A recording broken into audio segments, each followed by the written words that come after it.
तो आदाब, नमस्कार, गुड इवनिंग, सत श्री अकाल। एक बार फिर आप तमाम लोगों का स्वागत है क्राइम तक की कहानी के इस एपिसोड में। उम्मीद है पूरी फैमिली अच्छी होगी, अपना ख्याल रख रही होगी।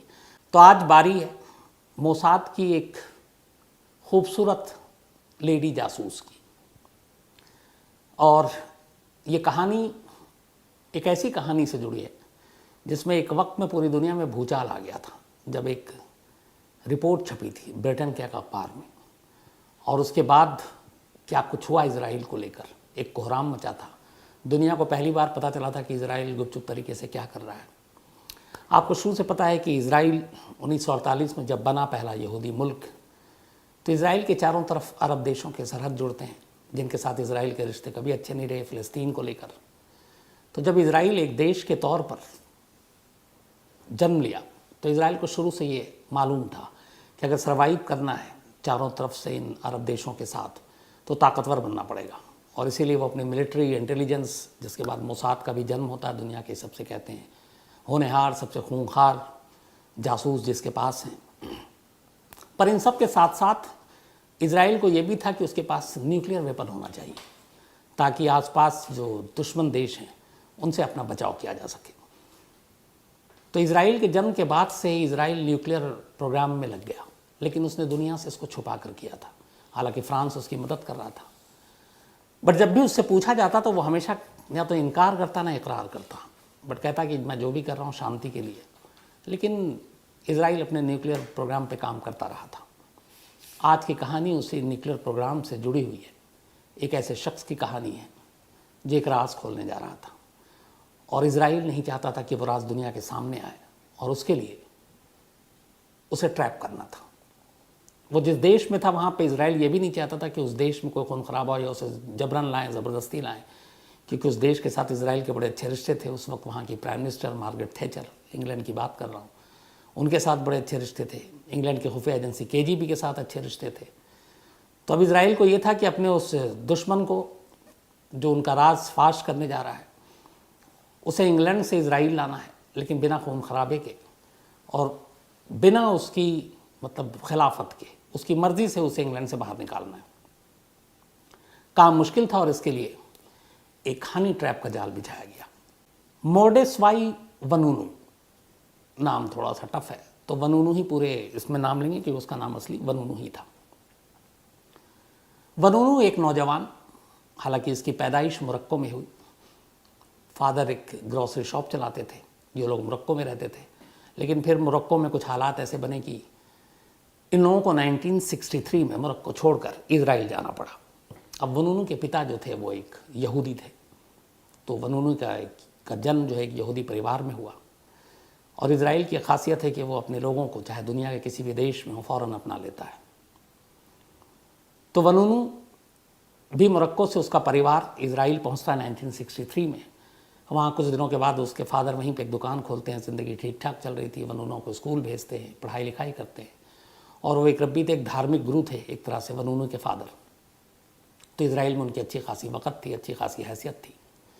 धीरे धीरे स्कूल के बाद फिर कॉलेज फिज़िक्स की पढ़ाई की। इसके बाद वनूनू वहीं पे छोटी मोटी अलग अलग नौकरी करने लगा। पहले वो फोर्स में गया, वो पढ़ना चाहता था इजराइल एयरफोर्स का पायलट, बट एग्ज़ाम में फ़ेल कर गया। फिर उसने कुछ दिन आर्मी के लिए काम किया, कुछ दिन और कुछ काम किया, और फिर सब करते करते आखिरकार उसे 1963 में ये लोग पहुँचे थे, और 1980 के आने के आसपास इजरायली फ़ोर्स में काम करने का मौका मिला वनूनू को। इजरायली फ़ोर्स के साथ वो जुड़ा रहा, काम करता रहा। 1976 में वनूनू को पता चला कि इजराइल का एक न्यूक्लियर प्लांट भी है, जहाँ पे ये होता था कि कपड़े और बाकी चीज़ें बन रहे हैं दुनिया से छुपा कर। और ये जो प्लांट था, ये इजराइल में जो एक जगह थी वो था नेगेवे रेगिस्तान। तो उस रेगिस्तान के इलाके में ये एक न्यूक्लियर रिसर्च सेंटर के नाम पर था, परमाणु प्लांट, जो कि एक डिज़र्ट में था, जो मैंने आपको बताया। और इसी में फिज़िक्स और केमिस्ट्री और मैथ सबका स्टूडेंट था, कॉलेज पास कर चुका था, होनहार स्टूडेंट था वनूनू।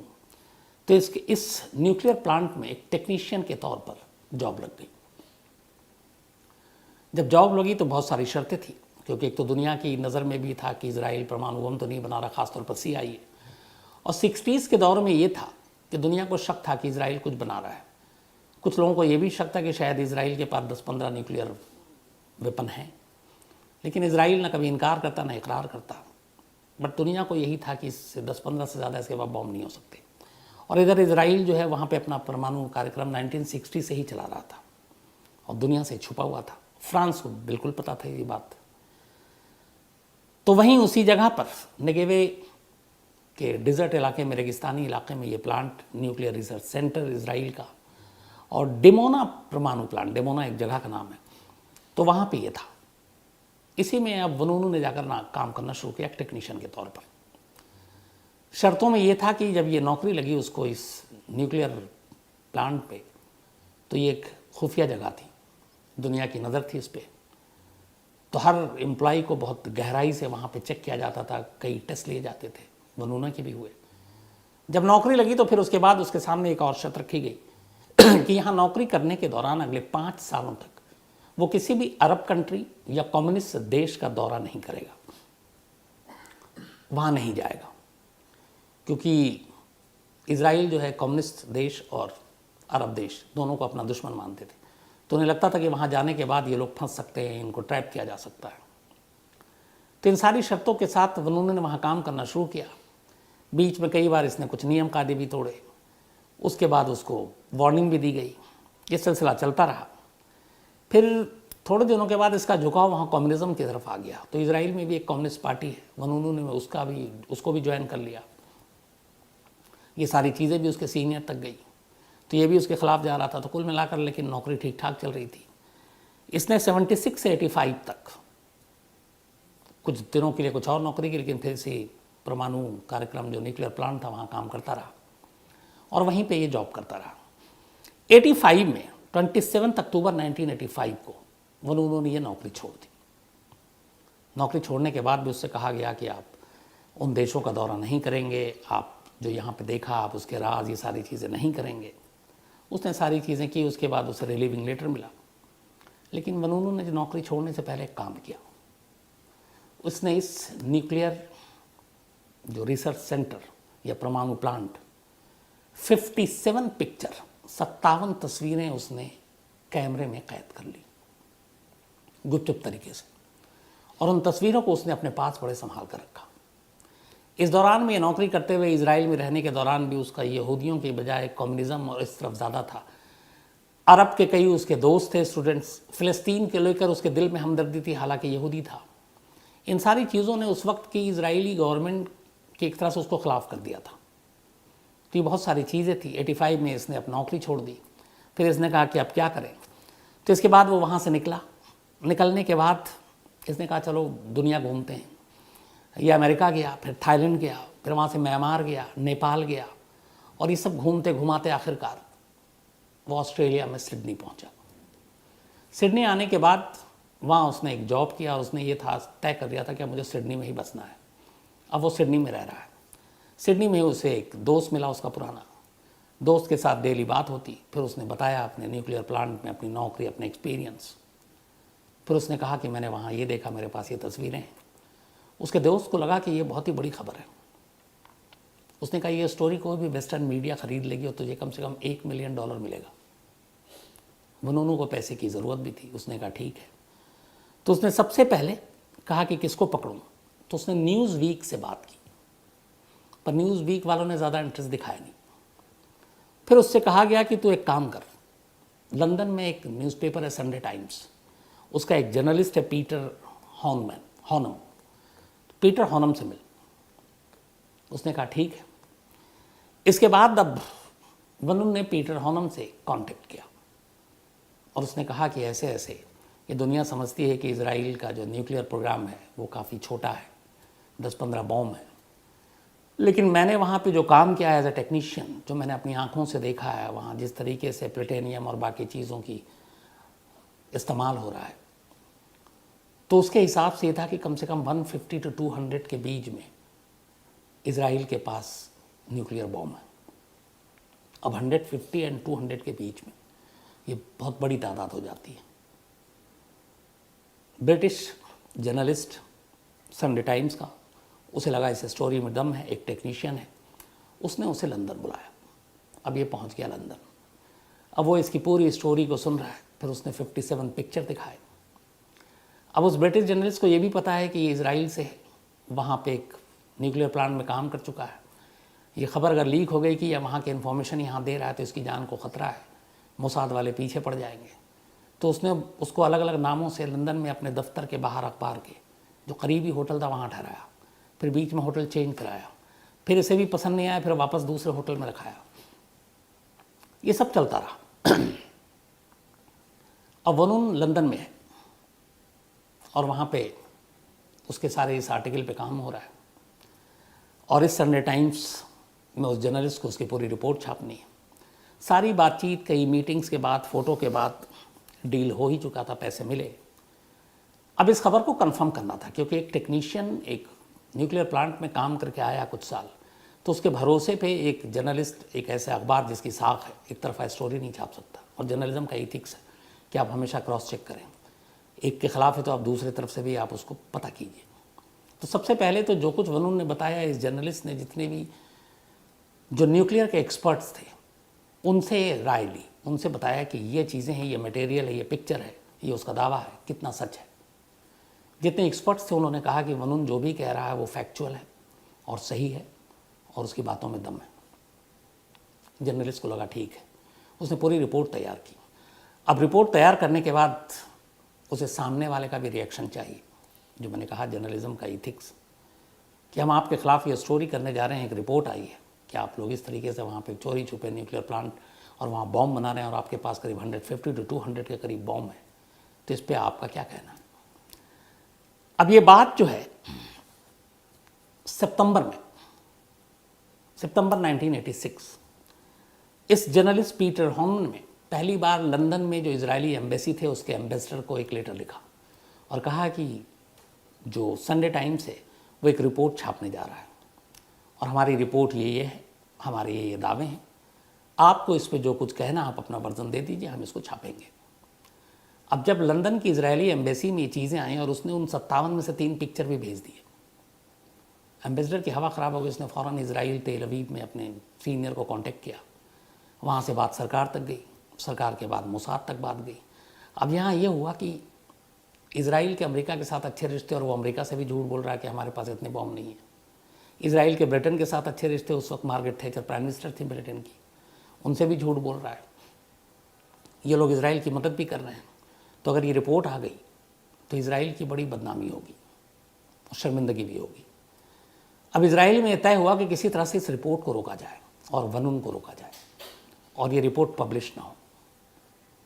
तय हुआ कि मोसाद को ये काम सौंपा जाए।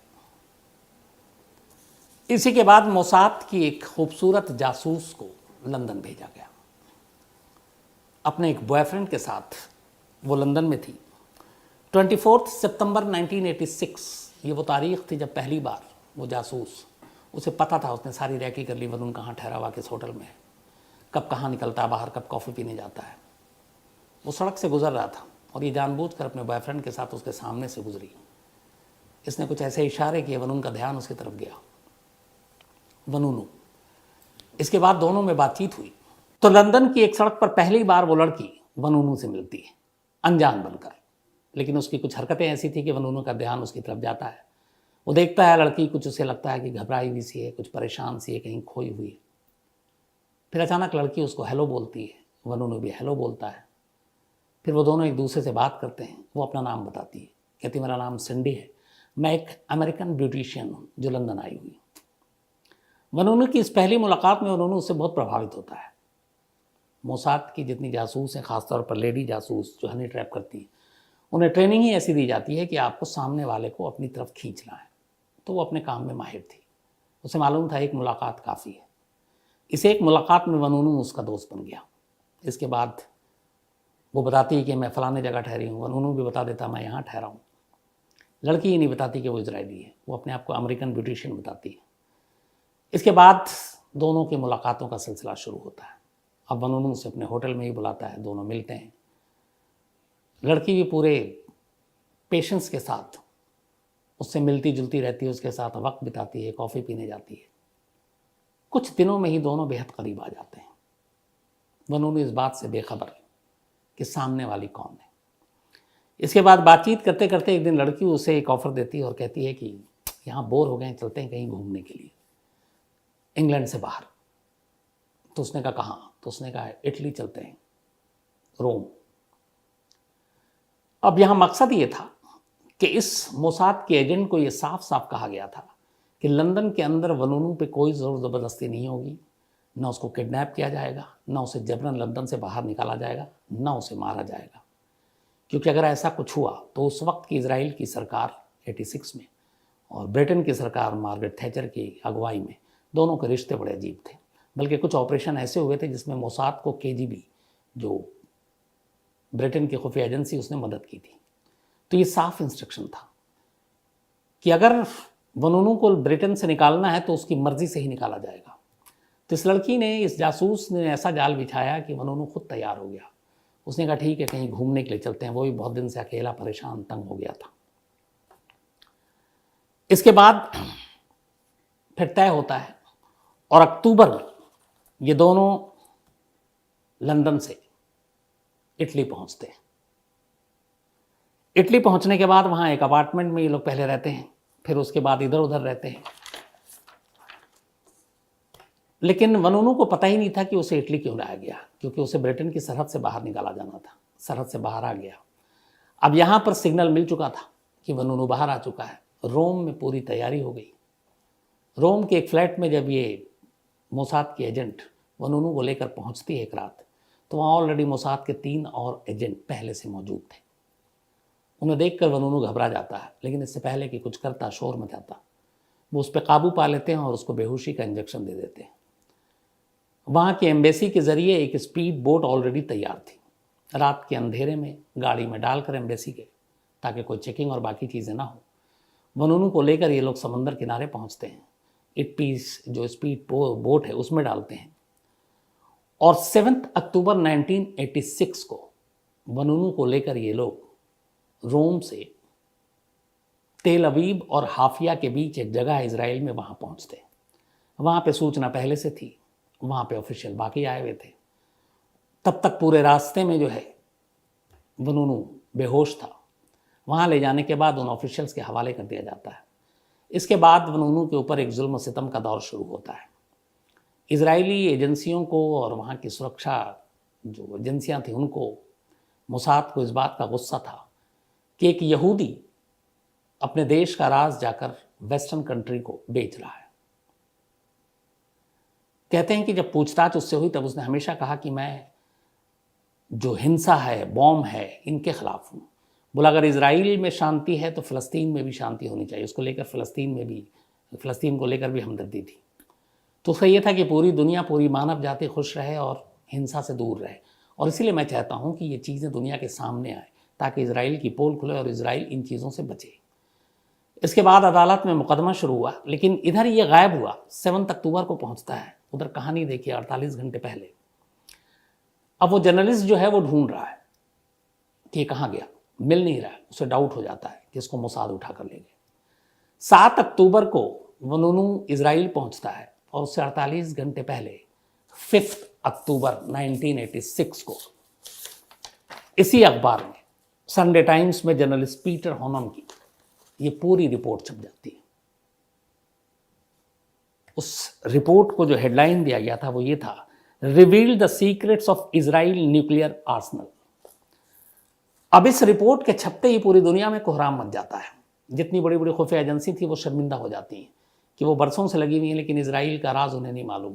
और यहाँ एक न्यूज़पेपर, एक संडे टाइम्स ब्रिटेन का, वो एक खुलासा कर रहा है कि इजराइल के पास 10-15 नहीं बल्कि उसके हिसाब से 150 से 200 के बीच न्यूक्लियर वेपन है। वो सारी तस्वीरें, सारे एक्सपर्ट्स के कमेंट्स, एम्बेसी को कांटेक्ट किया, ये सारी चीज़ें डिटेल के साथ इस रिपोर्ट में शामिल थी। और इस एक रिपोर्ट ने इजराइल को परेशान कर दिया। इजराइल वनूनू को तो उठा कर ले आया, लेकिन उस रिपोर्ट को छपने से रोक नहीं पाया। और उसके इजराइल पहुंचने से 2 दिन पहले इस न्यूज़पेपर में ये रिपोर्ट छप गई। इजराइल इस गलतफहमी में था कि शायद उनकी ऑफिशियल वर्जन और वो रिएक्शन के बाद ही ये रिपोर्ट छपे, उसके बिना छापेंगे नहीं। लेकिन इस बीच में जो कहानी में ट्विस्ट आई कि वनूनू अचानक गायब हो गया, जिसे होटल में इस अखबार वालों ने रखा था, वो उसको कुछ बिना बताए हुए, तो उन्हें डाउट हो गया कि वो कस्टडी में है। तो इसीलिए उन्हें मजबूरन ये रिपोर्ट छापनी पड़ी और उस रिपोर्ट के साथ उन्होंने ये भी अंदेशा जताया कि वनूनू को किडनैप कर लिया गया है और वो इजराइल में है। इजराइल इससे मना करता रहा। 7 अक्टूबर को इसराइल पहुंचा था, 5 अक्टूबर को ये रिपोर्ट छपी थी। इजराइल उसके बाद महीने भर तक मना करता रहा। आखिरकार 9 नवंबर 1986, 9 नवंबर 1986, यानी कि वनूनू को किडनैप करके इजराइल लाने के 2 महीने बाद इजराइल और इजराइल सरकार को यह मानना पड़ा कि वनूनू उनके कब्जे में है। इसके बाद मुकदमा चला। मुकदमे में देश के खिलाफ देश के राज को बेचने का इल्ज़ाम लगा और कहते हैं कि इसके लिए वहाँ पे इजराइल में जो सज़ा है वो सज़ाए मौत है, डेथ पेनल्टी। लेकिन इजराइल का एक और कानून है, अब उसे आप अच्छा कहें या बुरा कहें मुझे नहीं मालूम, लेकिन कानून ये है कि वहाँ की जिस जुर्म के लिए सज़ाए मौत है, वो जुर्म अगर एक यहूदी ने किया है तो फिर वो उसे डेथ पेनल्टी या सज़ाए मौत नहीं देते, फिर उसे साल में तब्दील कर देते हैं, उम्र कैद 20 साल, 30 साल, 40 साल। अब यहाँ पे वनूनू एक यहूदी था और जो जज फैसला सुना रहा वो भी एक यहूदी है। यहाँ तक कि जो सरकारी वकील जिसने ये पूरा मुकदमा लड़ा वनूनू के खिलाफ, उसने भी अपने मुकदमे की पैरवी ख़त्म करने के बाद अदालत से ये तो कहा कि कड़ी से कड़ी सज़ा दी जाए वनूनू को, लेकिन एक बार भी ये नहीं कहा कि इसे सज़ाए मौत दी जाए, क्योंकि वो यहूदी था। और इन्हीं चीज़ों को ध्यान में रखते हुए और उसके यहूदी होने की वजह से जिस जुर्म के लिए मौत की सज़ा मिलनी थी, वनूनू को 18 साल कैद की सज़ा मिली। 18 साल तक वो कैद में रहा। इन 18 सालों में करीब 11 साल तो उसे अकेला तन्हा रखा गया, बहुत टॉर्चर भी किया गया। आखिरी के 7 साल उसे बाकी कैदियों के साथ रखा गया। इस दौरान वनूनू की ये खबर दुनिया भर में आई और दुनिया भर में वनूनू को के चाहने वाले भी पैदा हो गए और उन्होंने इसे एक विसल ब्लोवर के तौर पर भी लिया कि इसने मानवता के लिए एक अच्छा काम किया। दूसरा पक्ष ये था कि इसने इजराइल के ख़िलाफ़ काम किया, लेकिन उसको लेकर दुनिया में बड़ी तारीफ़ भी हुई और बहुत सारे जो मानवाधिकार संगठन है वो इसके सपोर्ट में आए।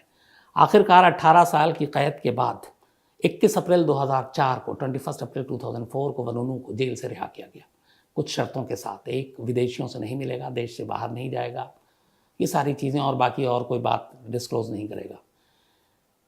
वनूनू ने फिर एक चर्च में शरण ली, कुछ दिन अपार्टमेंट में रहा, फिर एक चर्च ने उसको दिया, फिर वो वहाँ गया। उसने नॉर्वे से मांगी कि हमें पनाह दिया जाए। नॉर्वे ने पहले हाँ कहा, फिर ना कहा। बीच में फिर इसको कई बार वनूनू को कुछ शर्तें तोड़ने के लिए कुछ विदेशियों से, जर्नलिस्ट से मिला, तो उसको 6 महीने की और सज़ा दे दी, एक बार और 6 महीने की सज़ा दे दी रिहाई के शर्तों को के उल्लंघन में। इसमें कई संगठन बाद में आए कि ये जुल्म है, नहीं होना चाहिए, लेकिन ये चलता रहा। आज 2022 है, वनूनू अब भी इजराइल में है, लेकिन पहरे में है। आज भी उसके ऊपर शर्तें लागू। हर साल वो सुप्रीम कोर्ट को चैलेंज करता है कि मुझे पूरी आज़ादी के साथ जीने, जहाँ जाऊँ वहाँ जाने, जिससे मिलना चाहूँ उससे मिलने की इजाज़त दी जाए, लेकिन वहाँ की कोर्ट ने अभी तक इजाज़त नहीं दी है। सबसे इंटरेस्टिंग बात यह है कि जब वनूनू के नाम पे 1987 से लेकर लास्ट 1 साल पहले तक हर बार जो नोबेल का पीस प्राइज़ दिया जाता है दुनिया में, उसके लिए उसको नॉमिनेट किया जाता है, हर साल मिला नहीं। एक बार ऐसी और नॉमिनेट किया गया तो फिर वनूनू नहीं, नोबेल पीस जो प्राइज़ के ऑर्गेनाइज़र हैं उनको एक लेटर लिखा और उसने कहा कि इस साल मुझे आप नॉमिनेट मत करो। उसकी वजह ये थी कि उस साल इजराइल के प्राइम मिनिस्टर को भी नॉमिनेट किया गया था और उसने कहा कि यही वो कल्प्रिट है, यही वो हैं जो परमाणु बम और सारी चीज़ों के बनाने के पीछे हैं, तो मैं उनके साथ नॉमिनेट नहीं होना चाहता हूँ। तो अब भी वनूनू वही हैं। अब इस पूरे दौरान में कहानी में एक और चीज़ आती है कि वनूनू को कहा गया कि जब तुम ब्रिटेन से इटली पहुँचे और फिर इजराइल पहुँचे तो तुम्हें मालूम है वो लड़की कौन है? उसने कहा हाँ, उसका नाम सिंडी है, बहुत अच्छी दोस्त है। उसे बताएगा नहीं, वो मोसाद की एजेंट थी। आखिर तक सिंडी के जासूस होने की बात को वनूनू ने नहीं माना। जब रिहा हुआ तो एक बार उसे पता चला और वो किसी तरह सिंडी के घर पहुंच गया। वहाँ गया तो सिंडी का हस्बैंड मिला। उसने सिंडी को पहचान लिया, बट सिंडी ने कहा कि मेरा नाम सिंडी नहीं है। उसका असली नाम था सैरिल हेनिन बेंटोव और वो अपने हस्बैंड के साथ खड़ी थी और सामने वनूनू था जिसे पकड़ने के लिए वो लंदन गई थी, जिसने हनी ट्रैप का जाल बिछाया था। उसने सारी कहानी बताई। फिर उसने कहा कि एक तुम्हारी तस्वीर है मेरे पास, और उस तस्वीर में और इस तस्वीर में ज़्यादा फर्क नहीं है। वो सिंडी असल में कोई और नहीं, सेरिल हेनिन बेंटोव ही थी, इजरायली आर्मी के एक मेजर की वाइफ, जो मोसाद की एजेंट थी, जिसको ये टास्क दिया गया था। और इस एजेंट की दूसरी खास बात यह थी कि इसी सिंडी या सेरिल हेनिन बेंटोव, जब ये सारी कहानी आई और मीडिया में आई कि किस तरीके से एक वनूनू को पकड़ा गया, लंदन से लाया गया यहाँ तक, इसको लाने वाली एक मोसाद की लेडी जासूस थी। कुछ वेस्टर्न कंट्री ने उस जासूस की तस्वीर छाप दी, क्योंकि वनूनू के पास भी फ़ोटो थी। उस तस्वीर को देखकर एक शख्स आया और उसने कहा कि ये मेरी बेटी है, लेकिन मेरी बेटी मोसाद की जासूस है ये मुझे भी नहीं मालूम आज तक। तो अंदाज़ा लगाइए कि एक बेटी जासूस है, मोसाद की एजेंट है, बाप तक से ये राज उसने छुपा कर रखा। इसीलिए मोसाद के जासूस कहते हैं कि सबसे कारगर, सबसे कामयाब है। तो ये थी कहानी एक ऐसे शख्स की जो इजराइल का सबसे बड़ा राज। इस राज के फाश होने के बाद एक चीज़ और हुई इस रिपोर्ट के आने के बाद, कि इजराइल ने पहली बार माना कि हाँ, इस नेगेवे जो पावर प्लांट है उस वहाँ पे न्यूक्लियर प्रोग्राम चल रहा है, और जो कुछ वनूनू ने कहा है वो सच है। और इसके क्या कहते हैं कि बाद में CIA और बाकी एजेंसियों को बड़ी शर्मिंदगी का सामना करना पड़ा। इवन इजराइल के प्राइम मिनिस्टर को उस वक्त अमेरिकी प्रेसिडेंट का भी सामना जो करना पड़ा बड़ी शर्मिंदगी से, क्योंकि इजराइल ने अमेरिका तक से झूठ बोला। लेकिन एक टेक्नीशियन ने एक जर्नलिस्ट के ज़रिए पूरी राज को खोल के रख दिया, और एक रिपोर्ट ने इजराइल का सच सामने कर दिया। लेकिन उसी शख्स को इजराइल अपने मोसाद के ज़रिए वापस लेकर आता है।